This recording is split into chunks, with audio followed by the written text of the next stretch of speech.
ఆంధ్రప్రదేశ్లో రాచకొండ సిపి సుధీర్ బాబు గారి ఆదేశాల మేరకు డీసీపీ మల్కాజ్గిరి మేడం ఆధ్వర్యంలో జవహర్ నగర్ పిఎస్ పరిధిలోని వికలాంగుల కాలనీ డబుల్ బెడ్రూమ్స్ లో గార్డెన్ సర్చ్ ప్రోగ్రాం నిర్వహించడం జరిగింది.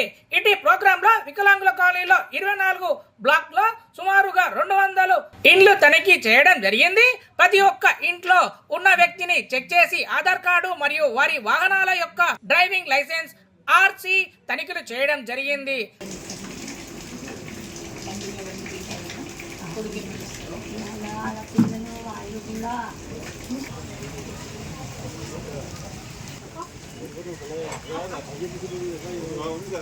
అదేవిధంగా ఇటువంటి అనుమతి పత్రాలు లేని 20 ద్విచక్ర వాహనాలను సీజ్ చేయడం జరిగింది. అదేవిధంగా కాలనీలో లిక్కర్ అమ్ముతున్న 17 మద్యం బాటిళ్లు స్వాధీనం చేసిన జరిగింది. ఇట్టి కార్యక్రమంలో సుమారు 130 మంది పోలీసులు బృందం 12 టీంలుగా విడిపోయి వికలాంగుల కాలనీలో 24 బ్లాక్లను పూర్తిగా చెక్ చేయడం జరిగింది. ఆపరేషన్ డీసీపీ మల్కాజ్గిరి మేడం ఆధ్వర్యంలో నిర్వహించడం జరిగింది. పరిధిలో ఉన్నటువంటి జవహర్ నగర్ పోలీస్ స్టేషన్ లిమిట్స్లో ఈ వికలాంగుల కాలనీ లో ఉన్నటువంటి ఈ వికలాంగుల కాలనీ బిల్డింగ్స్లో అంతా కూడా కోఆర్డినేట్ సర్చ్ ఆపరేషన్ చేయడం జరిగింది. సో ఇది మన గౌరవనీయులు సిపి గారు ఆదేశాల అనుసారం మనం ఈ కోఆర్డినేట్ సర్చ్ టేకప్ చేయడం జరిగింది. సో ఇది ఎప్పుడు కూడా మనం రెగ్యులర్గా చేసుకునేటువంటి కార్యక్రమం.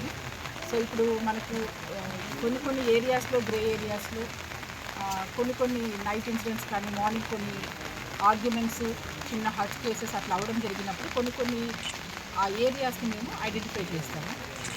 ఎక్కడైతే లా అండ్ ఆర్డర్ ఇష్యూస్ వస్తాయి అట్లాంటివి.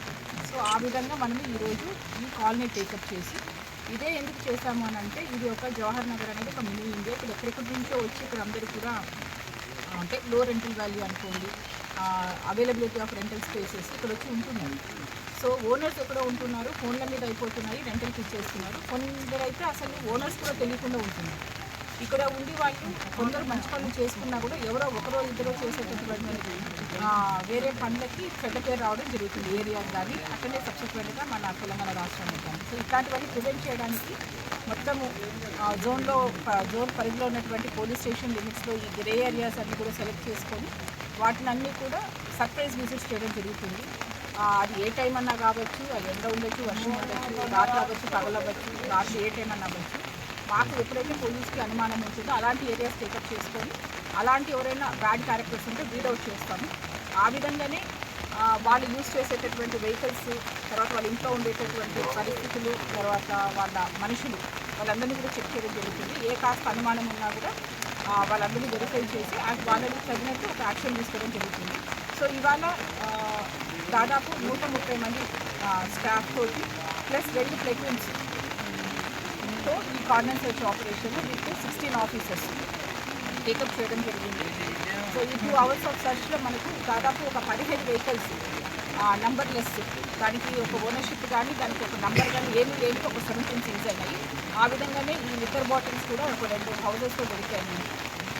ఇవన్నీ కూడా వెరిఫై చేసి వాటి మీద యాక్షన్ తీసుకోవడం జరుగుతుంది. సో ఇలాంటి ఆపరేషన్స్ పోలీస్ పరంగా మేము తీసుకుంటాము. పబ్లిక్ ఎవరైనా మా ఏరియాలో ఇలా ఉంది అని చెప్పి మనకేమైనా ఇన్ఫర్మేషన్ ఇవ్వగలిగితే ఆ ఏరియాస్లో కూడా మీకు విజిట్స్ కానీ అది వెరిఫై చేయడం అనేది జరుగుతుంది.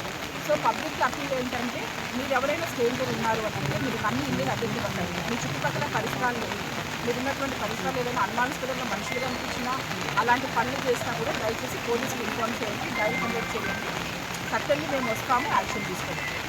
తర్వాత ఇంత వర్షంలో కూడా పబ్లిక్ ఎవరైతే ఉన్నారో అందరూ కూడా బాగా కోఆపరేట్ చేశారు, లెస్ కోఆపరేట్ చేశారు.